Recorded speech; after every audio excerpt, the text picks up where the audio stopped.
Now, Sheikh, coming back to another subject which is your favorite with regards to education. Now, I'm not talking about the secular education because I know and we all know how it has been affected, impacted, and we all know day in, day out, we're hearing about it on our news. But my focus will be on Islamic education, especially the maktabs. Due to this situation, the masajid have been closed. So there was no maktab. Then masajid have started to reopen gradually, but still majority of the mosques, as far as I'm aware, you can correct me, that the maktabs are not taking place. And a lot of the places I'm hearing that there's no alternative solutions done, which means there's a bigger impact on our children learning the basic ahkam of Islam or the Arabic language or the Quran itself. Now, this is very, very important to us, especially as Muslim living in the West End here in the United Kingdom. Now, what would you say, what should our parents do? Now, what I mean by that is our parents are very concerned. You can obviously see when it impacts the secular education. Now, we don't see the same level of worry or seriousness. I'm talking in general, not the exception, when it comes to the impact of the Islamic education. Now, how important it is, especially in this current climate when our children are not learning as they would normally do in previous years. What should they do and how should the parents be concerned and what can they do to make sure that it can have the least impact on their Islamic education? Well, firstly, let's talk as a community, right? Please. As a community, I don't believe we are in a situation where it's not possible to provide Islamic education, right? Yes, it might be 10%, 20% off, but given that some of our Islamic educational provision, you know, is still evolving, it's still developing, right? It's still I would say, in terms of quality and standards, it's still very much in its infancy. Actually, the possibility now of shifting our education provision towards technological platforms online, whether it's through Zoom or systems that have have some sort of learning management aspect involved and so on. These actually are solutions that might enhance Islamic education if teachers use perhaps the time that they have to really take advantage of this technology, and parents work in partnership with teachers to ensure that children are, first of all, well-resourced and facilitated. Children have the devices that they need, and also that they're being supervised to access the learning.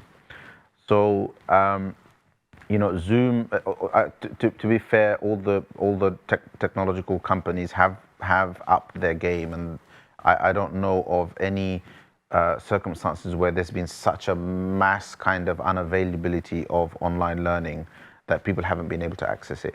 So from a community point of view, from a communal point of view, I don't see that the circumstance that presents itself before us is one where education is inaccessible. But more specifically, from an individual point of view, yes, there may be people in some remote place where the broadband quality isn't quite good enough, signals choppy and they can't access Islamic education and so on.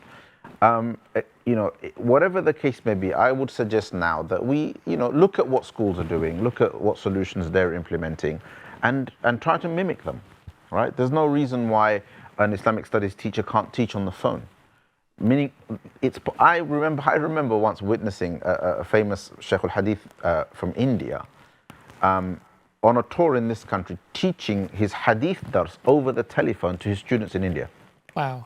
Right? And this was when online learning through platforms like Zoom, etc., wasn't as popular. But he was committed to teaching his lesson.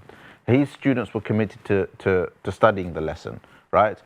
It was one telephone line to another telephone hooked up to a microphone so that it would be so that the sound would be amplified. And there you go. The lesson is happening, right? Meaning that where there is a will, there is a way, as they say, right? So therefore, what could be a concern is if, inshallah, this isn't the case, but if parents aren't giving it the same level of importance as school education, then it's a problem, right? But I am confident that the teachers are there and ready, and the teachers are there, and as long as the parents remain kind of willing to supervise and oversee it, then things could be better, right, than before. And a lot of the technological solutions are free.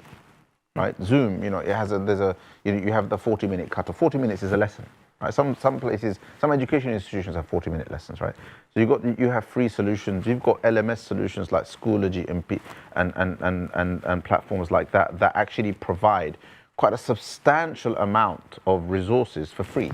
So that it's not only is it possible to teach live over Zoom, but it's possible to have recorded content over using these LMS type platforms and so on. So a lot can be done completely for free, and I think it's a good thing that now, although 6 months ago, a year ago, people who wouldn't have ever thought of the possibility of teaching online now are quite kind of savvy, right, in terms of being able to teach online and so on. I think this is all good for the future, because it means that